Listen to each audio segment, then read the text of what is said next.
Hello everyone, welcome to our Nav commerce classes. Nav commerce classes में आप सभी का स्वागत है।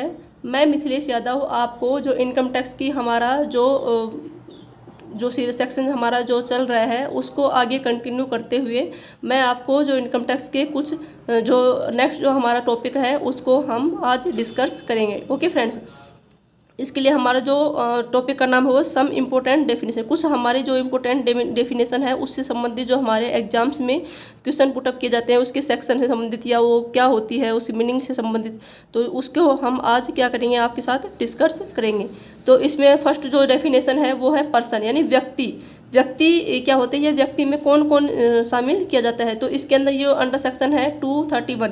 ये जो अंडर सेक्शन 231 जो हमारे पर्सन के लिए जो दे रखी है, तो उसके लिए ये बहुत ही इंपॉर्टेंट ये आई हुई क्वेश्चन है कि जो पर्सन के लिए अंडर सेक्शन कौन सी अंडर सेक्शन है वो है अंडर सेक्शन 231। ठीक है ना फ्रेंड्स। तो व्यक्ति में कौन कौन शामिल होते हैं, जैसे व्यक्तियों में होते हैं जैसे इंडिविजुअल, कोई भी व्यक्ति है एक व्यक्ति है तो वो भी व्यक्ति में शामिल होगा। और सेकंड पे है जैसे कोई भी अनडिवाइडेड हिंदू अनडिवाइडेड फैमिली यानी हिंदू अविभाजित जो परिवार है वो पूरा एक किस में शामिल होगा, पर्सन के अंदर इसमें शामिल किया जाएगा। कोई भी हमारी फर्म है, ठीक है फ्रेंड्स, कोई भी कंपनी है या फिर कोई भी बॉडी ऑफ इंडिविजुअल है या कोई भी लोकल अथॉरिटी है या फिर एसोसिएशन ऑफ पर्सन है या कोई भी क्या है आर्टिफिशियल जो जुडिशियल पर्सन है यानी एलएलपी है, लिमिटेड लाइबिलिटी जो पार्टनरशिप है, वो सभी किस में इंक्लूड करते हैं अंडर सेक्शन 231 के पर्सन के अंतर्गत इसको हम क्या करेंगे, शामिल करेंगे। ओके ठीक है, चलो इसमें आप एक बार नोट्स वाले देख लेते हैं। ओके, ये क्या बता रखा है, पर्सन में क्या क्या शामिल होंगे, इंडिविजुअल मैंने आपको बता दिया, HUF, firm, company, association of person यानी व्यक्तियों का संघ, बॉडी ऑफ इंडिविजुअल यानी व्यक्तियों का समूह, लोकल अथॉरिटी, ठीक है, यानी जो अदर जो आर्टिकल जुडिशियल पर्सन जो कृत्रिम जो व्यक्ति है सभी किस में शामिल होंगे, पर्सन के अंदर शामिल होंगे फ्रेंड्स। ओके चलो नेक्स्ट देखते हैं। इसमें कुछ इंपॉर्टेंट क्वेश्चन दे रखे हैं जिसको हम क्या करेंगे इसमें। ओके क्वेश्चन नंबर ये आ गया हमारे जो नेक्स्ट जो पहले वाले टॉपिक में हमने क्वेश्चन बताए थे उसके अंदर ये हमने कुछ अलग से इंक्लूड करके और इसको सेकंड क्वेश्चन हमने आपके लिए बनाए हैं। वो है पर्सन डज नॉट इंक्लूड, मतलब व्यक्ति में कौन शामिल नहीं है। देखो XYZ लिमिटेड यानी क्या आ गई, ये कंपनी आ गई, XYZP लिमिटेड, ठीक है, तो ये क्या आ गया, कोई भी ये क्या आ गई, ये फर्म आ गई, ठीक है ना, partnership limited. Delhi public school यानी दिल्ली जो पब्लिक स्कूल है ये हमारी कोई भी क्या आ गई, कोई भी फर्म, ठीक है ना, public school private limited company आ गई। तो इसमें सेंट्रल गवर्नमेंट हमारे के लिए है जो व्यक्ति में शामिल नहीं है। Option D is the correct answer. बीज है व्यक्ति में पर्सन इंक्लूड्स माने व्यक्ति में शामिल XYZ एसोसिएशन, एसोसिएशन मतलब ये क्या आ गई हमारी firm.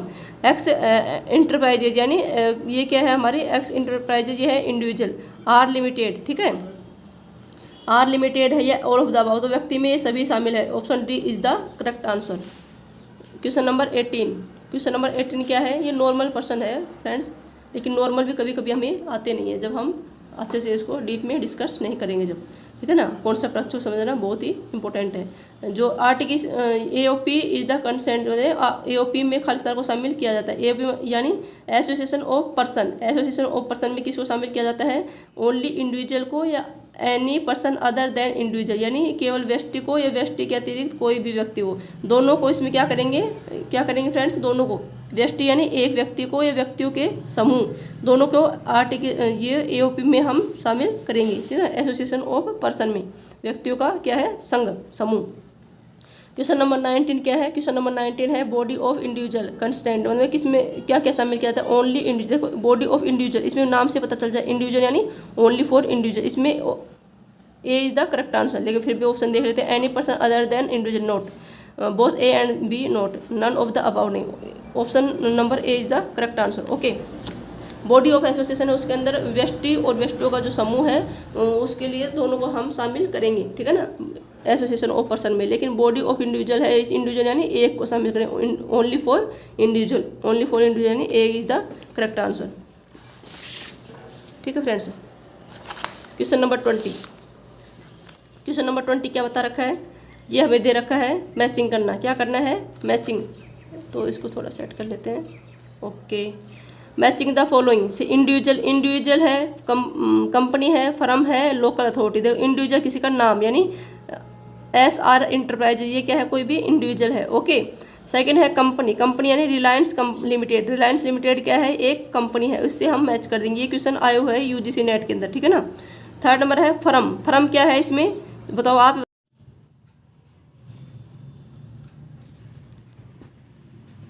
Hello everyone, welcome to नव commerce classes. Nav commerce classes में आपका स्वागत है। मैं मिथिलेश यादव। इनकम टैक्स की जो हमारा सेशन चल रहा है उसके अंतर्गत हमने इससे पहले आपको पर्सन वाला जो हमारा कॉन्सेप्ट है वो मैंने आपको समझा दिया है। तो पर्सन है वो है अंडर सेक्शन 231।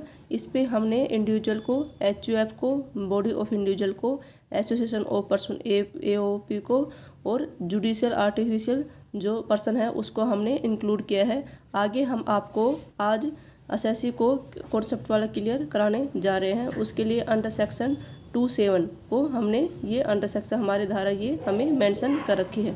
तो जो करदाता है वो क्या होता है, every person who to liable to pay any sum due as per income tax act 1961।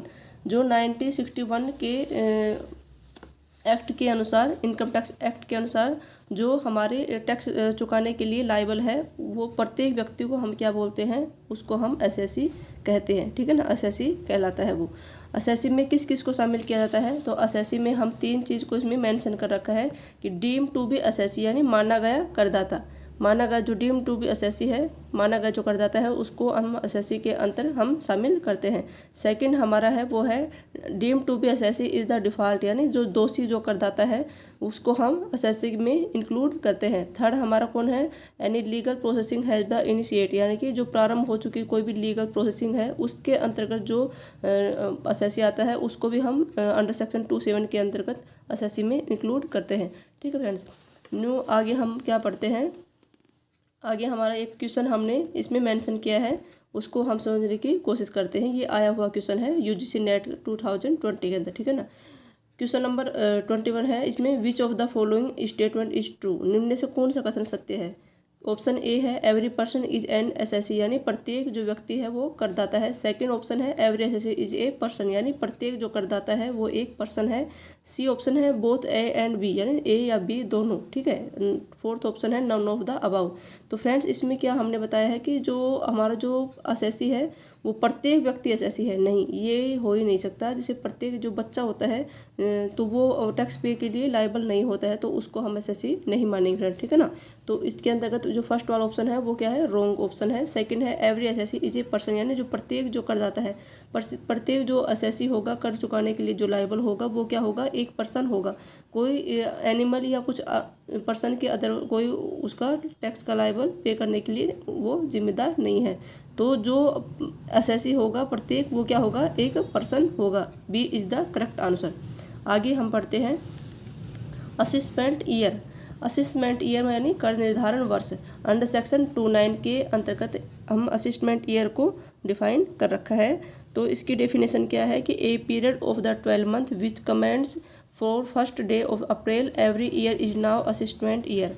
12 माह की वो समय अवधि जिसमें प्रत्येक वर्ष 1 अप्रैल से प्रारंभ होती है। देखो फ्रेंड्स जो असेसमेंट ईयर है वो हमेशा कब से स्टार्ट होती है, वो हमेशा 1 अप्रैल टू 31 मार्च को उसका एंड होता है। जो हमारा फाइनेंशियल ईयर है उसके अंतर्गत जो 1 मार्च से स्टार्ट होता है। तो हमारा जो असेसमेंट ईयर है वो कहाँ से स्टार्ट होता है, 12 माह की वो टाइम पीरियड है जिसमें 1 माह 1 अप्रैल से ये हमारा असेसमेंट क्या होता है, प्रारंभ होते हैं। उसको क्या बोलते हैं, उसको असेसमेंट ईयर कहते हैं। ओके, अगला हमारा है, अगला कॉन्सेप्ट है प्रीवियस ईयर यानी जो a financial year immediately preceding the relevant assessment year is now a the previous year यानी संबंधित कर निर्धारण वर्ष से ठीक पूर्व के वित्त वर्ष को गत वर्ष कहते हैं। जो रिवलेंट जो फिलहाल जो चल रहा है असेसमेंट ईयर उससे ठीक पूर्व के जो हमारा ईयर होता है उसको क्या बोलते हैं, उसको हम प्रीवियस ईयर बोलते हैं। फ्रेंड्स क्या करते हैं कि जो हमारा असेसमेंट ईयर है इसमें हम टैक्स का पेमेंट करते हैं। कौन सी टैक्स का पेमेंट करेंगे, जो हमने प्रीवियस ईयर जो हमने इनकम को अर्न जनरेट किया है उसकी जो टैक्स रेट के हिसाब से हम असिस्टमेंट ईयर में उसको कैलकुलेशन करके उस पर टैक्स का पेमेंट करते हैं। जैसे फिलहाल हमारा जो लेटेस्ट हमारा कौन सा असिस्टमेंट ईयर चल रहा है वो 2022 एंड 23। ओके, तो उसका जो हमारा प्रीवियस ईयर कौन सा बनेगा, तो हमारा बनेगा 2021 एंड 22। ओके, आई होप आपको ये कॉन्सेप्ट क्लियर होगा। तो प्रीवियस ईयर के लिए हमारे अंडर सेक्शन कौन सी है, अंडर सेक्शन 3 है, और असिस्टमेंट ईयर के लिए हमारे अंडर सेक्शन है वो अंडर सेक्शन 29 है। और जो हमने पर्सन के लिए अंडर सेक्शन बताई थी वो हमने बताई थी 231, एंड जो असेसी के लिए जो हमने अंडर सेक्शन बताई थी वो बताई थी 27। फ्रेंड्स, ये जो अंडर सेक्शन है ये हमें अच्छे से इसका कॉन्सेप्ट अच्छे से क्लियर होना चाहिए और अंडर सेक्शन हमें याद होनी चाहिए। एग्जाम पॉइंट ऑफ व्यू से ये बहुत ही इंपॉर्टेंट है अंडर सेक्शन। इनकम टैक्स के हिसाब से तो ये वेरी वेरी मोस्ट इम्पोर्टेंट है। ओके, देखो हमने एक नोट दिया है, वो है a person earn his income in the previous year he compute is income tax and tax on the same in the relevant असिस्टमेंट year. Note है कि एक व्यक्ति गत वर्ष में क्या करता है, हमने अभी आपको ये डीप में आपको समझाया है कि जो व्यक्ति है जो गत वर्ष में आय को कमाता है उसके जो संबंधित उसके रिलेवेंट जो असिस्टमेंट है उसमें उस आय पर इनकम टैक्स के रेट के हिसाब से इनकम टैक्स डिपार्टमेंट को टैक्स का पेमेंट करने के लिए वो लायबल होता है असेसी। ओके, आगे बढ़ते चलो। आगे हमारा जो कॉन्सेप्ट है वो क्या है, आगे है note assessment year always commences from 1 April and कितना होता है उसका 31 मार्च, बट प्रीवियस ईयर में भी comments with a person earn his income and always end of the 31 मार्च। देखो इसमें दो बात समझाई गई है। जो हमारा जो असिस्टमेंट ईयर है वो हमेशा 1 अप्रैल से तो स्टार्ट होगा और 31 मार्च को क्या होगा उसका एंड होगा। ओके, लेकिन जो हमारा असिस्टमेंट ईयर गत वर्ष में कितना कंपैरिजन है वो हम आज को इसको कॉन्सेप्ट को समझेंगे। तो इसमें जो हमारा जो प्रीवियस ईयर है जो अंडर सेक्शन 3 है वो कब प्रारंभ होता है, वो 1 अप्रैल को प्रारंभ हो ये आवश्यक नहीं है। जब हम स्टार्ट करते हैं इनकम को अर्न करना, यानी कि जैसे 1 अप्रैल को असिस्टमेंट ईयर हमारा स्टार्ट होगा फाइनेंशियल ईयर और 31 मार्च को उसका एंड होगा। लेकिन यदि हमारा जो बिजनेस है वो स्टार्टअप कब से किया है, यदि जुलाई से हमने स्टार्टअप किया है तो जो हमारा जो इनकम जो अर्न होती है यदि जुलाई से होती है तो हमारा जो प्रीवियस ईयर है वो कब से स्टार्ट होगा, वो जैसे 1 जुलाई से अगर हमने बिजनेस का स्टार्टअप किया है हमारी अर्न जनरेट होने लगी है तो हमारा जो प्रीवियस ईयर है वो कब से स्टार्ट होगा, वो 1 जुलाई से वो स्टार्ट माना जाएगा। उसको 1 अप्रैल से उसको नहीं मानेंगे और ठीक है ना। लेकिन जो हमारा असिस्टमेंट ये है वो हमेशा क्या होगा, वो हमेशा 1 अप्रैल से 31 मार्च तक होता है, ठीक है। लेकिन जो हमारा जो प्रीवियस ईयर है वो जब हम जनरेट करेंगे इनकम को वहाँ से लेके और 31 मार्च को उसका एंड होगा। जो हमारा एंड है वो तो हमेशा असिस्टमेंट ईयर हो या फिर प्रीवियस ईयर हो, दोनों ही कंडीशन में हमारा 31 मार्च को उसका एंड होता है। लेकिन जो हमारा स्टार्ट होता है उसमें डिफरेंस है असिस्टमेंट ईयर में और प्रीवियस ईयर में, ठीक है ना। प्रीवियस ईयर जब से होगा गत वर्ष जब हमने इनकम को कमाना स्टार्ट किया है वहाँ से स्टार्ट होकर 31 मार्च को उसका एंड किया जाता है। ओके, आगे हम क्या पढ़ रहे हैं, आगे हम पढ़ रहे हैं note in the following case person will be liable to pay tax in the same periods in which income actually earn. निम्न दशाओं में व्यक्ति को उस गत वर्ष में ही टैक्स को चुकाना होगा जिस गत वर्ष में वह आय कमाता है। इसमें ये समझने की बात है जो हमने 5J कंडीशन आपको बताएंगे, इसमें जिस वर्ष वो प्रीवियस ईयर में जिस वर्ष वो इनकम को अर्न करेगा उसी प्रीवियस ईयर में उसको टैक्स को पे करना पड़ेगा। ओके, तो इसमें फर्स्ट हमारी कंडीशन क्या है, फर्स्ट केस है एन नॉन रेजिडेंशियल पर्सन यानी अनिवासी जो पर्सन है वो व्यक्ति who is the engage in the shipping business. जो अनिवासी जो व्यक्ति है जो शिपिंग जो शिप की जो बिजनेस में क्या है इंगेज है उसमें लिप्त है, उस व्यक्ति को अंडर सेक्शन 172 के अंतर्गत जिस वर्ष में वह इनकम अर्न करेगा उसी वर्ष में उसको टैक्स का पेमेंट करना पड़ेगा, ठीक है ना। तो सेकंड नंबर क्या हमने सेकंड केस क्या है हमारा, वो कंडीशन दे रखी है पर्सन लिविंग इंडिया परमानेंट, यदि कोई व्यक्ति हमेशा के लिए ही अगर भारत छोड़ के जा रहा है तो इनकम टैक्स वाले बोलेंगे अगर बेटा तू पहले इधर आओ, क्योंकि वो हमेशा के लिए छोड़ के चल जाएगा तो जितना वो भारत में इनकम को जनरेट किया अर्न किया है वो उसके लिए फिर वो टैक्स देगा कब, ठीक है ना। तो जब वो व्यक्ति जो हमेशा के लिए भारत छोड़ रहा है उसी टाइम पे इनकम टैक्स डिपार्टमेंट उसको क्या बोलेंगे कि आप पहले इनकम टैक्स में टैक्स को पेमेंट करो। ओके, ये क्या है कि ये अंडर सेक्शन 174 में क्या बोल रहा है कि जो व्यक्ति हमेशा के लिए भारत छोड़ के जा रहा है उसको गत वर्ष में कमाई गई आय पर गत वर्ष में ही उसको टैक्स का पेमेंट करना पड़ेगा। ओके, थर्ड हमारा जो कंडीशन है वो है AOP and BOI and artificial judicial person which form from a particular event going to a dissolved, कोई निकाय यानी कोई भी आर्टिफिशियल जो पर्सन है वो जिस पर संस्था किसी विशिष्ट उद्देश्य के लिए की गई है उसे विघटित किया जाए। जैसे अंडर सेक्शन जो 174A है उसके अंतर्गत यदि हम किसी विशिष्ट स्पेसिफिक पर्पज के लिए यदि कोई बिजनेस स्टार्टअप किया है, यदि वो पर्पज है वो उद्देश्य है यदि हमारा पूर्ण हो चुका है तो अब उसका क्या करेंगे हम डिसॉल्व करेंगे यानी उसको विघटित करेंगे, अब उसका समाप्त करेंगे, ठीक है ना। जो हमने जो बिजनेस स्टार्ट किया था उसको, तो जिस उद्देश्य के लिए हमने किस पर्पज से यदि हमने कोई बिजनेस स्टार्ट किया है कोई स्पेसिफिक पर्पज से यदि वो उद्देश्य हमारा पूरा हो गया है तो उसी समय हमारा जो इनकम टैक्स डिपार्टमेंट द्वारा जो गत वर्ष में कमाई है जिस वर्ष में हमने इनकम कमाई है उसी वर्ष में हम उसका टैक्स का पेमेंट करेंगे। अगले जो असेसमेंट है वहाँ तक का इनकम टैक्स क्या नहीं करता, वेट नहीं करता है, ठीक है ना।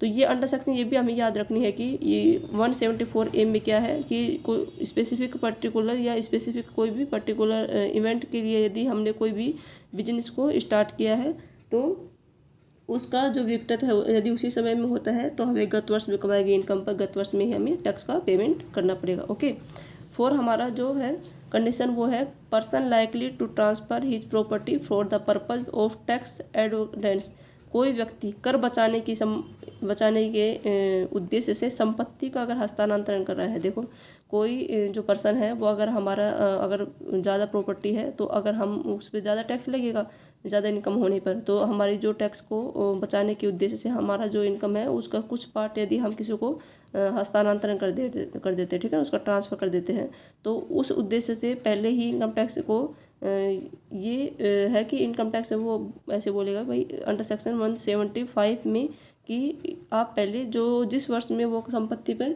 अर्न कर रहा है तो उसी पर हमें क्या करना पड़ेगा, उसको टैक्स का पेमेंट करना पड़ेगा, ठीक है ना। 5 नंबर है कि व्यापार बंद होने की दशा में, जैसे in case of the discontinue business of the profession, यदि कोई बिजनेस हो या फिर कोई प्रोफेशन हो यदि उसका बंद करने जा रहे हैं अंडर सेक्शन 176 के अंतर्गत तो उस बंद करने वाले जिस ईयर है उसी वर्ष में हमें इनकम टैक्स डिपार्टमेंट को टैक्स का पेमेंट करना पड़ेगा, ठीक है। देखो हमने ये जो 5 हमने हेड बताए हैं इसके अंतर ये बहुत ही इंपॉर्टेंट है, इसमें हमने जो अंडर सेक्शन वो भी हमें याद करनी है। फर्स्ट जो अंडर सेक्शन है तो फ्रेंड्स हमने आपको बता रहे थे जो हमारा जो 5 जो है हेड हमने अभी आपको बताए हैं कि अंडर सेक्शन 172 के अंतर्गत जो भी नॉन रेजिडेंशियल कोई पर्सन है यदि कोई भी शिपिंग बिजनेस में अगर इंगेज्ड है तो उसको जिस वर्ष में वो आय कमाएगा उसी वर्ष को उसको टैक्स का पेमेंट करना पड़ेगा। ओके, सेकंड हमने बताया था कि अंडर सेक्शन 174 में क्या बताया था, जो परमानेंटली रूप से अगर कोई इंडिया छोड़ के जा रहा है तो उसको गत वर्ष में ही कमाई गई इनकम पर उसको टैक्स का पेमेंट करना पड़ेगा।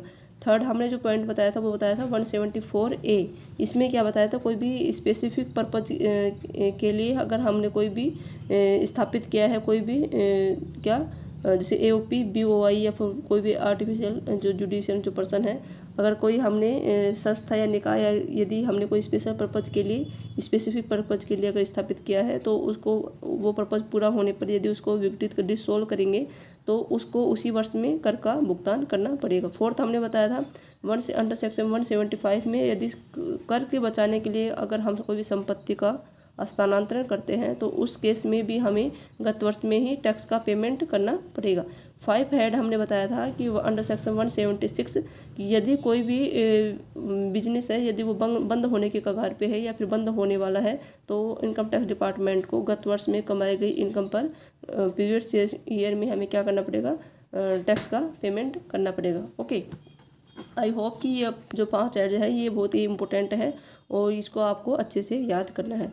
जो हमने आपको असिस्टमेंट ईयर बताया था उसका जो स्टार्ट हुआ था वो कब होता है? असिस्टमेंट ईयर 1 अप्रैल से 31 मार्च। लेकिन हमारा जो गति वर्ष है यानी पीरियड्स ईयर हो अंडर सेक्शन 3 के अनुसार, तो वो हमारा स्टार्ट होता है, वो कब होता है फ्रेंड्स? तो वो होता है जब हमने इनकम अर्न करना यानी इनकम को जनरेट करना स्टार्ट किया है, तो वहाँ से लेके, यानी मैंने एग्जांपल बताया था कि 1 जुलाई, तो 1 जुलाई से लेके और 31 मार्च, एंड दोनों में असिस्टमेंट ईयर हो या फिर पीरियड्स ईयर हो, दोनों ही कंडीशन में एंड तो 31 मार्च को ही होता है। ठीक है ना फ्रेंड्स। अब हम इसके कुछ इंपॉर्टेंट क्वेश्चन आंसर करने जा रहे हैं।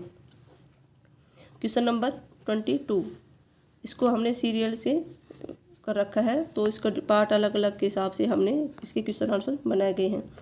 An assessment year always commenced from, यानी कर निर्धारण वर्ष सदैव खालिस्तान प्रारंभ होता है। कब होता है? देखो हमने असिस्टमेंट ईयर हमेशा कब प्रारंभ होगा? 1 अप्रैल को। B is the correct answer. 31 मार्च को क्या होगा? ये इसका समाप्त होगा। असिस्टमेंट ईयर के अंडर सेक्शन क्या है? 2(9). असेसी की क्या होती है? 2(7). ओके।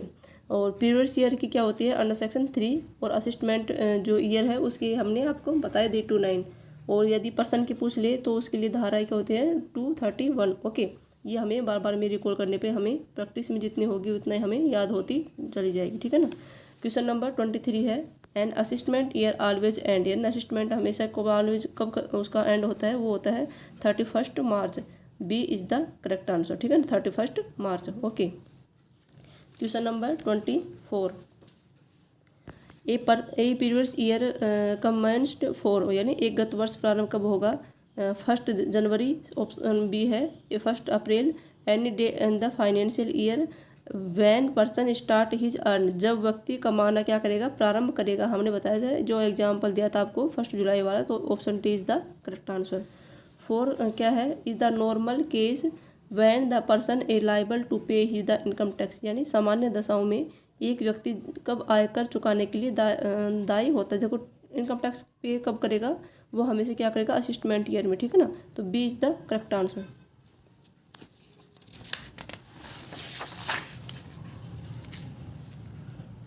क्वेश्चन नंबर 26 है, a new business was the startup 21 January 2020 but the first transaction was the held 14 February 2020, then periods year will be start कब होगा? तो पीरियड्स ईयर, देखो हमने जो बिजनेस का स्टार्ट किया है तो वहाँ से क्या होगा? पीरियड्स ईयर स्टार्ट होगा। तो ये कब किया था? 21 जनवरी। इसमें option number C is the correct answer. Question number 27, a business staff setup is the 21/1/2020 को द फर्स्ट ट्रांजेक्शन कब हमने होल्ड किया था? 14 फरवरी 2020 को। Periods is the end, periods and कब होगा? हमेशा कब होगा फ्रेंड्स? इसमें 31 मार्च को होगा। और जब हमने स्टार्ट किया 2020, तो 2020 का क्या होगा? 31 मार्च 2020 को स्टार्ट होगा। ठीक है फ्रेंड्स। अगला है question number 28, A new business was the setup 21 January 2020 but the first transaction was the held 14 February 2020, the असिस्टमेंट year the start. तो असिस्टमेंट ईयर हमने कब बताया था? हमेशा हमने क्या बताया था? 1 अप्रैल 2020, 1 अप्रैल से क्या होगा? हमेशा स्टार्ट होगा। तो option B is the correct answer. A new business was the setup of the 21/1/2020 but the first transaction was the held 14 February 2020, the assessment end. Assessment end जो हो या फिर हमारा पीरियड्स ईयर एंड हो, दोनों क्या होगा? 31 मार्च को होगा। तो 31 मार्च क्या है? इसमें 22 है, इसका जो एंड कब होगा? 21 में। तो 31 मार्च 2021। Okay, B is the correct answer. Okay, thank you.